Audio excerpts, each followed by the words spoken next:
Hello, this is Shubham, and in this video tutorial, we will learn one of the use or case of smartly using custom formatting in Microsoft Excel. So let us start. We have a data in which we have four columns: employee wise, sales for their current month and the previous month.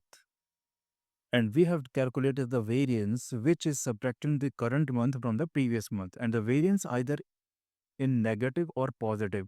Now we are required to basically format this variance column in such a way that the positive variance should be shown in colored green and with an arrow inside this cell, and negative variance color will be in red, and the downward arrow should be shown inside the cell. Now, this could be achieved with the help of another feature that is called conditional formatting in Microsoft Excel.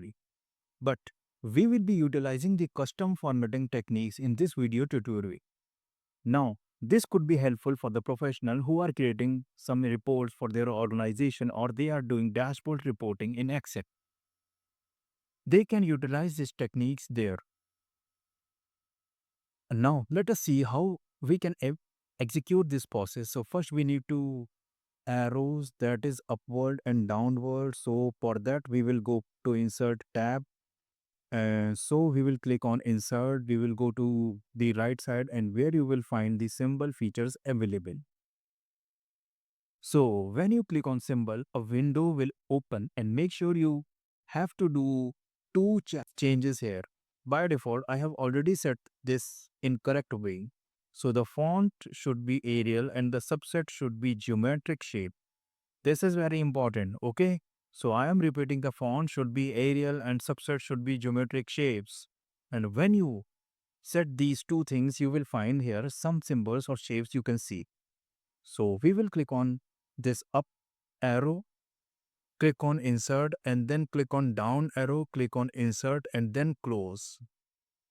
Now what we got is we have these two arrows with us. Now we will press F2 and select them together. Control C for copy, and then we will select the variance column. Right click, go to format cells and you will find this format cells dialog box. Now you have to go to number tab. In the last option that is called custom OK. Now from here you need to do certain changes. Let's learn.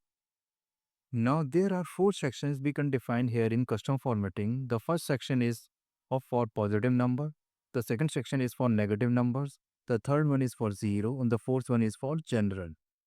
Now the first section is for positive numbers, so we want that it should become as in green color. So the colors defined in custom formatting should be enclosed with a square bracket. That's the rule.